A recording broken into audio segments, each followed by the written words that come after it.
BFM Business avec La Tribune et Air & Cosmos présente Air & Défense. Jean-Baptiste Huette. Bonjour et bienvenue dans votre nouveau rendez-vous Air & Défense sur BFM Business. Comment en 2026 ne pas avoir une émission qui soit dédiée à l'aéronautique, à la défense et au spatial? C'est désormais chose faite. Chaque vendredi à 12h30, on va décrypter les grands enjeux politiques, techniques, technologiques, analyser les dynamiques du secteur avec des invités de premier plan, avec des chroniques, avec des reportages. Et pour parler de tous ces sujets, c'est simple, on a choisi les meilleurs. Avec nous, la rédaction de La Tribune et notamment Michel Cabirol, qui est le rédacteur en chef du pôle spatial, défense et aéronautique. Sans oublier nos confrères d'Air & Cosmos avec leurs 60 années d'expertise. Ils scrutent le secteur spatial et aéronautique depuis bien longtemps, avec notamment Léo Barnier qui nous accompagnera. Et puis bien entendu, toute la rédaction de BFM Business, ses signatures, Mathieu Pechberti, Mathieu Jolivet, Frédéric Simotel, Antoine Larigauderie, pour ne citer que. Pour ce premier numéro d'Air & Défense, une invitée exceptionnelle, Catherine Vautrin, la ministre des Armées. Quels sont les grands chantiers qui attendent notre armée en 2026 ? Le budget, le SCAF, les exportations, la réforme de la DGA, bref, l'armée a-t-elle les moyens de ses ambitions dans un monde de dingue ? Elle nous a reçus à l'hôtel de Brienne avec Michel Cabirol. Air & Défense sur BFM Business. Catherine Vautrin, bonjour. Bonjour. Merci beaucoup de nous recevoir à l'hôtel de Brienne pour cette première émission sur BFM Business avec nos complices de La Tribune et d'Air & Cosmos, Air & Défense. À mes côtés pour présenter cette émission et pour vous interviewer, Michel Cabirol, mon complice. Bonjour. Bonjour Michel, vous êtes rédacteur en chef du pôle aérospatial défense et transport à La Tribune. Catherine Vautrin, pour rester libre, il faut être craint. Pour être craint, il faut être puissant. C'est ce que déclarait la semaine dernière à l'occasion de ses vœux sur la base militaire d'Istres le président de la République. Je me permets d'ajouter, pour être craint et puissant, il faut être aussi riche. Il faut que nos armées aient des moyens. Le budget 2026 prévoit 6,7 milliards d'euros supplémentaires, ce qui porte le budget global à 57,1 milliards. Nous sommes presque à la fin du mois de janvier. Le budget 2026 de la France, pour la seconde année consécutive, n'est pas adopté en temps et en heure. Le Premier ministre va brandir le 49.3. Est-ce que vous êtes confiante, Catherine Vautrin ? Est-ce que nos armées vont pouvoir bénéficier cette année, selon vous, de ce budget conséquent ? Alors, vous le savez, depuis les législatives de l'été 24, l'Assemblée nationale compte 11 groupes et il n'y a pas de majorité. Et évidemment, les conséquences très concrètes sont les difficultés que nous rencontrons dans les processus budgétaires. Le Premier ministre, ancien ministre des Armées, Sébastien Lecornu, a pendant des semaines discuté avec les uns et les autres, redonnant finalement au Parlement toute la place qui est la sienne pour que les uns et les autres puissent s'exprimer et échanger. Sur le sujet particulier de la défense, le point très important, c'est qu'à partir du moment où l'Assemblée n'a pas voté les recettes, il n'y a pas eu de débat dans l'hémicycle sur le budget de la défense. Pour autant, pour remédier en quelque sorte à cette situation, le Premier ministre a souhaité que nous ayons un débat au titre de l'article 50-1 de la Constitution qui nous a permis de nous retrouver à l'Assemblée nationale puis au Sénat pour présenter la stratégie de défense du pays, pour expliquer pourquoi, dans le contexte dans lequel nous sommes, la France a besoin de se réarmer. Et ces débats ont été conclus tant à l'Assemblée qu'au Sénat par un vote. Ce vote a été très majoritairement favorable, puisque seul LFI à l'Assemblée nationale a voté contre et les Verts se sont abstenus. Alors évidemment, je ne tire aucune conclusion hâtive, puisque pour répondre précisément à votre question, le Premier ministre, après des semaines, des jours, des nuits de discussion, ayant décidé de mettre en œuvre l'article 49 alinéa 1 de notre Constitution, comme vous le savez, nous sommes à ce moment-là dans un contexte différent, qui est une série de votes qui vont arriver. Et donc, bien évidemment, tout va dépendre de ces votes et après, potentiellement, d'une éventuelle motion de censure qui peut accompagner. Et évidemment, cet article 49, alinéa 3 et non pas alinéa 1, est évidemment un enjeu majeur, mais qui doit permettre enfin que la France se dote d'un budget, parce que, et je terminerai là-dessus, ce qui est très important, c'est que nous sommes déjà pratiquement fin janvier et que, vous le savez, ce sont le budget des armées, ce sont des investissements, ce sont des dépenses de fonctionnement et qu'il faut que nous puissions évidemment payer les factures et qu'au moment où je vous parle, nous vivons avec ce qu'on appelle une loi spéciale qui a été votée à la fin de l'exercice 25 et c'est exclusivement le budget 25, c'est-à-dire 50 milliards 500 millions d'euros divisé par 12. Donc nous ne pourrions pas bénéficier de l'augmentation que vous avez rappelée qui est tout à fait conséquente. La France doit poursuivre son réarmement. Quelles sont aujourd'hui, dans le budget 2026, les priorités capacitaires que vous mettez en avant? La première, c'est une priorité en matière de munitions. Des munitions complexes, mais aussi des munitions téléopérées. Pourquoi ? Parce que nous avons besoin que nos armées puissent s'entraîner. Parce que pour être prêt, encore faut-il être entraîné. Et donc, ça nécessite de pouvoir utiliser des munitions. Et c'est tout le sens de ce budget.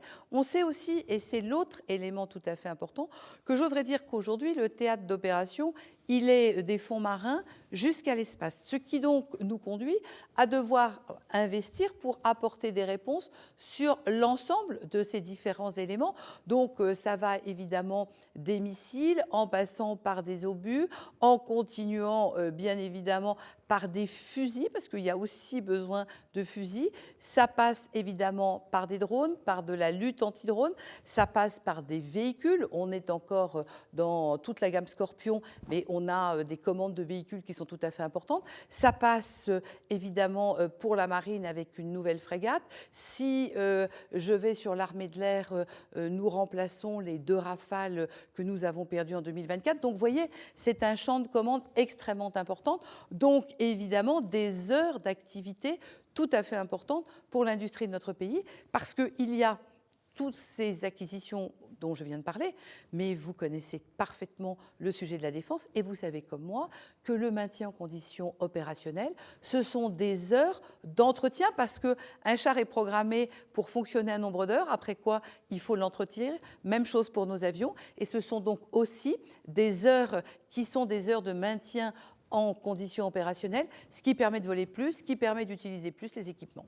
Vous êtes satisfaite, si j'ose dire, du travail qui a été fait ces dernières années en termes de montée en cadence, où on est passé de, je sais pas, 10 000 obus par an à plus de 100 000 aujourd'hui, à des missiles Mistral qui sont produits de manière beaucoup plus importante.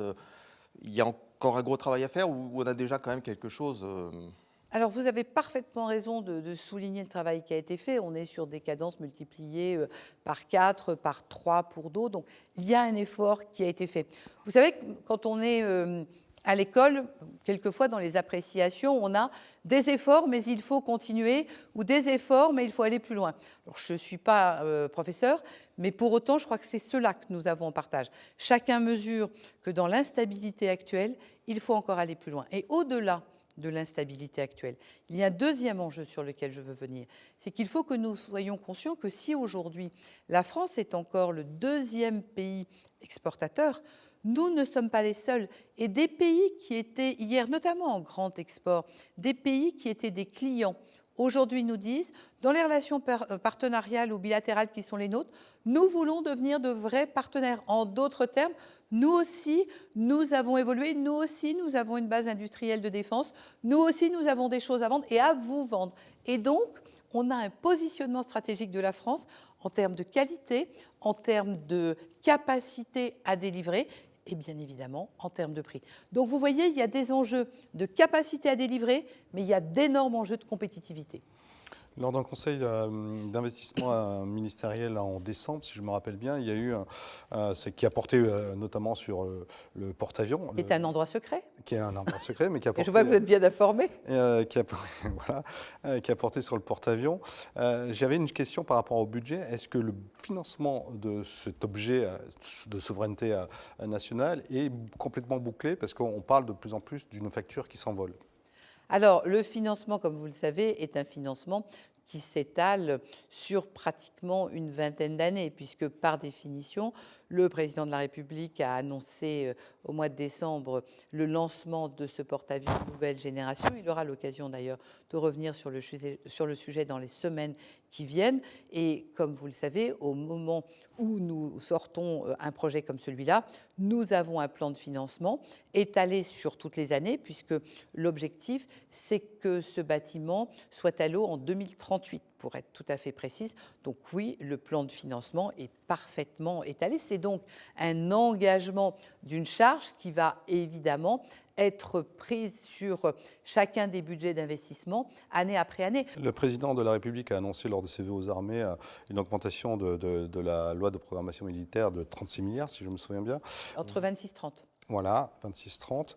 Vous avez annoncé, en tout cas vous avez évoqué lors de vos vœux aux armées également un problème de massification. Aujourd'hui, le format des armées est, je dirais, prévaut depuis le livre blanc de 2013.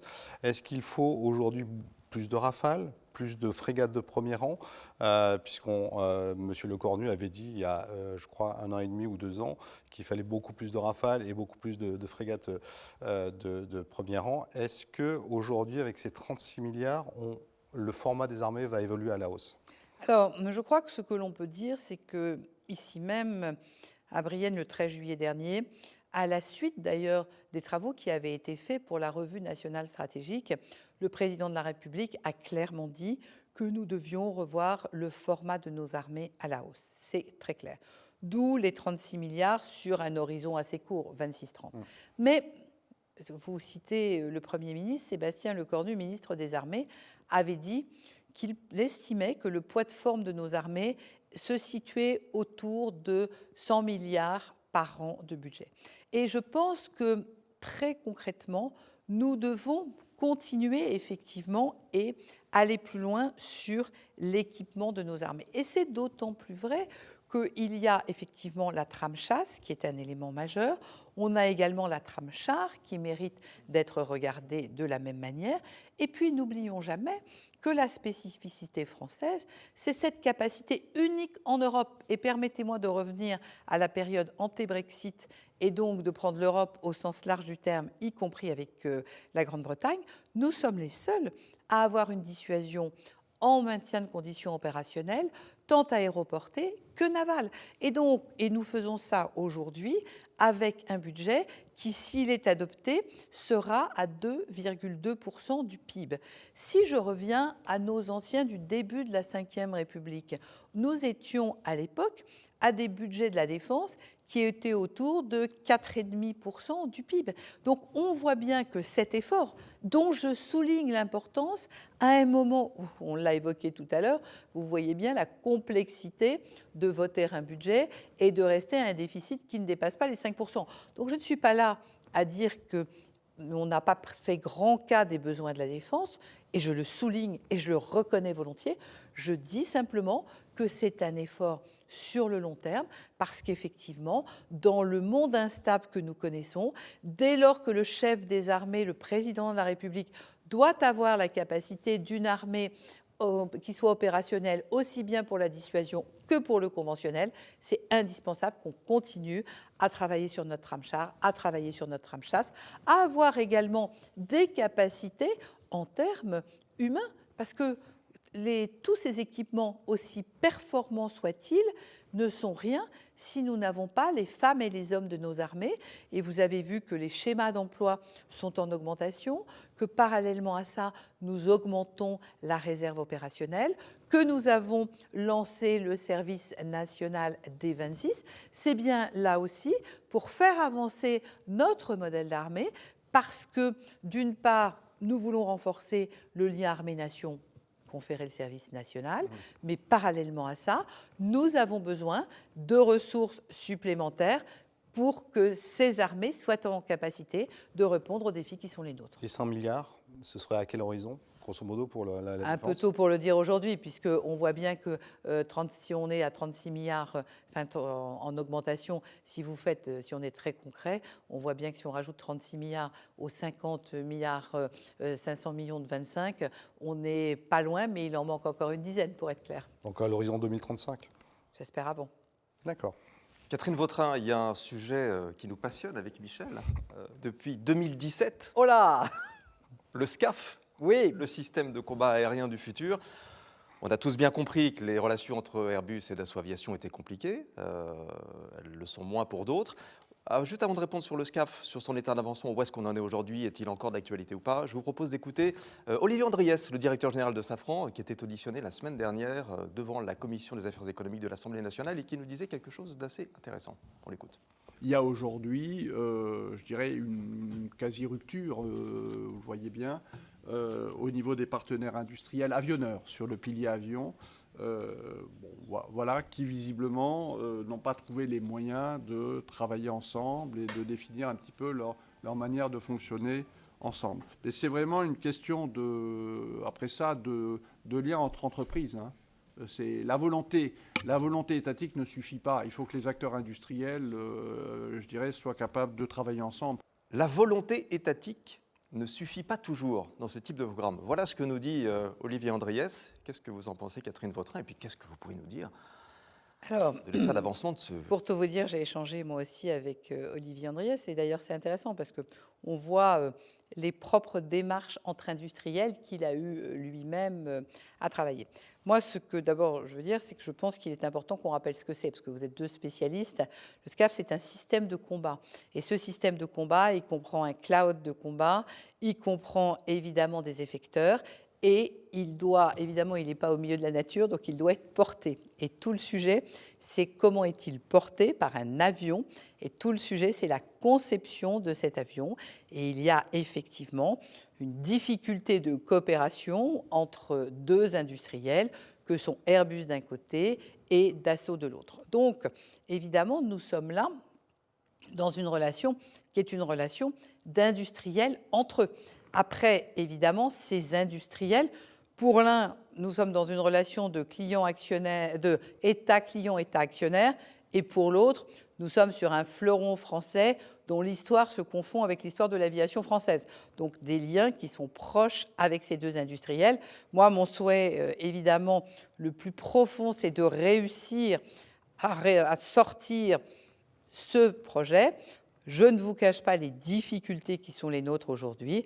Et donc, vraiment, pour moi, la solution, elle est chez les industriels. L'État n'a pas à entrer dans le secret des affaires de ces deux entreprises. Donc ça veut dire que vous n'avez plus de levier pour inciter les deux industriels à coopérer? La question n'est pas qu'on n'ait pas de levier, parce qu'on a un flux de travail avec aussi bien Airbus d'un côté, si je prends, on parlait budget tout à l'heure, si je prends l'exemple d'Airbus, j'ai des A400M en commande, j'ai des MRTT en commande, donc je suis un client non négligeable d'Airbus, et les Rafales, je vous l'ai dit tout à l'heure, sur budget 26, on commande de Rafale pour prendre ces deux exemples. Donc on a évidemment des relations étroites avec eux, et c'est pour ça que c'est important pour le pays, mais c'est aussi important pour la relation franco-allemande, parce que ce sujet, c'est quand même, vous faisiez allusion à 2017, c'est une commande Angela Merkel, Emmanuel Macron. Aujourd'hui, moi, je vois très régulièrement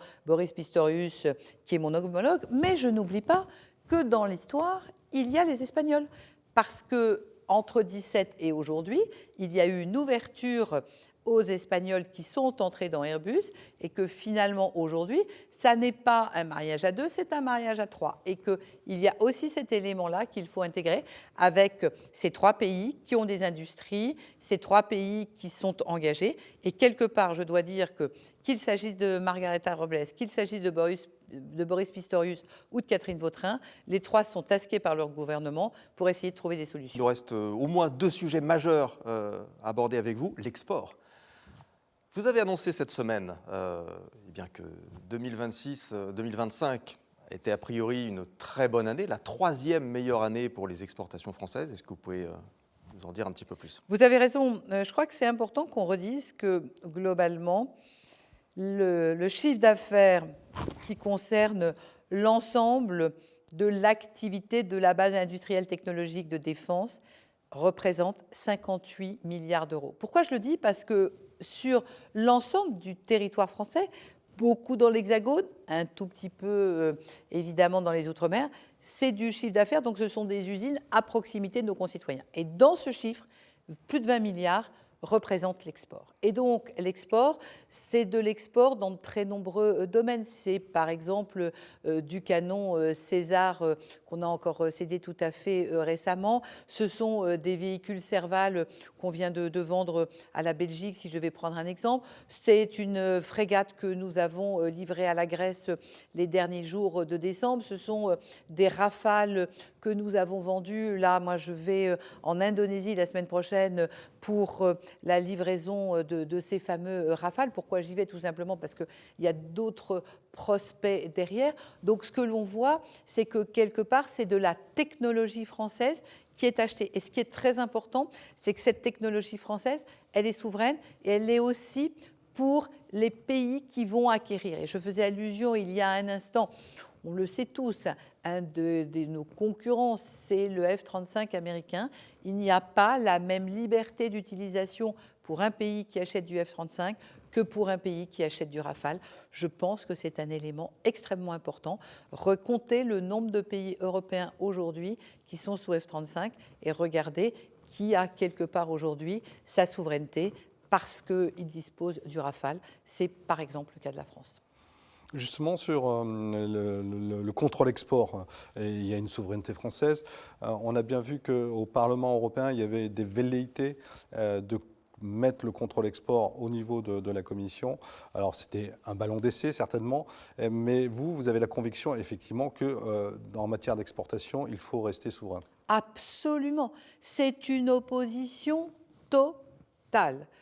Il faut être clair, la défense, c'est un élément souverain de chacun des États. Et quand on parle d'Europe de la défense, on parle d'accords bilatéraux, on parle de capacité à travailler ensemble. Même chose sur la BITD européenne, capacité à travailler ensemble. Mais la défense reste une compétence souveraine de chacun des États. Et donc nous sommes totalement opposés à ce ballon d'essai lancé dans la semaine. Une dernière question majeure, Catherine Vautrin, un dossier que vous portez à bout de bras, c'est la réforme de la délégation générale de l'armement. Elle avait été initiée avec le précédent DGA, Emmanuel Kival, et poursuivie bien sûr par Patrick Payoux. Est-ce que vous pouvez nous expliquer déjà pour commencer très concrètement pourquoi il faut réformer cette DGA? Que faut-il réformer? Quelles sont ses faiblesses aujourd'hui? Quelles sont ses forces? Est-ce que vous pouvez essayer de nous dire un peu plus là-dessus? Déjà, je vais rappeler que la DGA a 65 ans cette année. Elle a été créée en 1961. À l'époque, c'était une volonté du général de Gaulle. Nous sommes dans son bureau ici à Brienne. Une volonté du général de Gaulle pour la dissuasion. C'était quoi? C'était se doter des meilleurs ingénieurs qui puissent finalement être en capacité de traduire le besoin des armées pour discuter avec l'ensemble de celles et ceux qui étaient en capacité de travailler sur ces projets. Et il suffit de rencontrer non seulement les équipes de la DGA, mais les équipes du CEA pour voir toutes ces évolutions en matière de dissuasion. Aujourd'hui, cette DGA, c'est une force pour notre pays, je l'ai expliqué tout à l'heure dans notre entretien. Ce que nous souhaitons faire, c'est rapprocher en fait la DGA de chacune de nos bases. J'étais à Toulon hier et j'étais à Toulon pour voir avec la DGA comment en matière navale, par exemple, nous avons une capacité à articuler le trio qui est Marine nationale, DGA et entreprise, pour qu'ensemble, on soit capable de répondre aux besoins de la marine et qu'on détermine avec finalement les entreprises du secteur comment on peut produire plus agilement, plus rapidement et peut-être moins cher. Parce qu'on se rend compte aujourd'hui qu'on a des nécessités d'être plus souple, de pouvoir aller plus vite. Je reviens sur, par exemple, nos sujets d'entraînement. Eh bien, c'est en travaillant comme cela qu'on peut le faire. Et donc, une DGA qui va être plus décentralisée, probablement moins parisienne, plus près de nos armées, au cœur de l'activité de nos armées, mais aussi plus près de nos industriels. Et je vais aller sur un autre élément qui est celui dont on a finalement assez peu parlé, qui est évidemment celui du drone et de l'évolution du drone. Typiquement, on est dans un domaine où là, la DGA a besoin d'être en capacité de rencontrer toutes celles et ceux qui font évoluer nos capacités d'équipement. regardez ce que fait Harmattan. Harmattan n'existait pas il y a 2 ans. La DGA les a rencontrés. Ils ont déterminé ensemble un drone. C'était à l'été 2025. Ils viennent de fournir en décembre 25 1000 drones qui vont être utilisés sur l'exercice Orion. Donc, vous voyez, c'est cette Ils ont signé un partenariat avec Dassault Aviation. Ils viennent de signer un partenariat avec Dassault Aviation et c'est extrêmement intéressant. Moi, je les ai évidemment rencontrés. Quand vous discutez avec eux, ils sont déjà dans une logique qui est de dire le drone téléopéré, c'est bien, mais le drone guidé par satellite, ça serait encore mieux. Et ça nous amène sur un autre sujet, sur lequel, évidemment, la DGA est aussi très utile, c'est l'espace. Et dans l'espace, aujourd'hui, c'est la souveraineté. Vous comprenez bien que, pour nous, OneWeb, donc Eutelsat, est absolument majeur face à Starlink. Et donc, si on a une souveraineté dans l'espace, ça veut dire que demain, on peut encore aller plus loin. Nous sommes sur des sujets éminemment techniques sur lesquels on a besoin de gens innovants, de gens formés et finalement de gens capables de faire évoluer notre défense. C'est ça, finalement, une DGA qui est à la pointe du progrès, au cœur des besoins des armées et en lien permanent avec nos entreprises, parce que nos entreprises, elles jouent la réponse aux armées françaises, mais elles jouent aussi leur place à l'international. On a une place de 2e exportateur au monde, on est challengé, il faut remporter le challenge. Michel, éventuellement une dernière question pour terminer. Une dernière question peut-être sur le Groenland, non pas sur les questions internationales, mais sur la capacité de l'armée française à se projeter sur des régions extrêmes comme le Groenland. Est-ce que nous avons, nous Français, cette capacité-là ? Alors, vous savez, on parle d'exercices au Groenland. Au moment où je vous parle, on a eu des expérimentations qui ont été faites, par exemple, de poser d'A400M au Groenland, qui sont assez exceptionnelles. Vous voyez, ça, c'est vraiment le savoir-faire de nos aviateurs qui est absolument exceptionnel. Et dans un autre domaine, j'étais le 31 décembre en Estonie avec nos équipes. Alors, ce n'est pas le Groenland, mais enfin, le matin du 1er janvier, il faisait moins 18,5 pour lever des couleurs à 8h30. Pour vous donner une idée, c'est déjà une petite température. Et très concrètement, les équipes qui sont là-bas font des exercices, y compris des nuits de la survie dans des climats très froids, des constructions d'igloo. Enfin bon, donc on a un travail qui est déjà mené avec, par exemple, les forces projetées en Estonie. Catherine Vautrin, merci infiniment pour votre temps. On aurait pu encore passer 1 heure avec vous, mais vous avez un agenda particulièrement complexe ces temps-ci. C'est un doux euphémisme. Merci infiniment d'avoir été avec nous pour cette émission en partenariat avec nos confrères de la Tribune et d'Air & Cosmos sur BFM Business. Merci. Merci beaucoup et j'étais ravie de vous accueillir pour parler de ces sujets ici à Brienne et dans le bureau du Général de Gaulle. Air et Défense sur BFM Business. Allez, c'est la fin de ce premier numéro d'Air et Défense sur BFM Business. Un merci tout particulier à nos équipes techniques, à William Baudry qui assure la production de ce rendez-vous. Et nous, on se retrouve vendredi prochain à 12h30 et on recevra avec Michel Cabirol Philippe Baptiste. Philippe Baptiste, c'est l'ancien patron du CNES et puis c'est le ministre en charge de la recherche, de l'enseignement supérieur et de l'espace. À la semaine prochaine. Air et Défense sur BFM Business.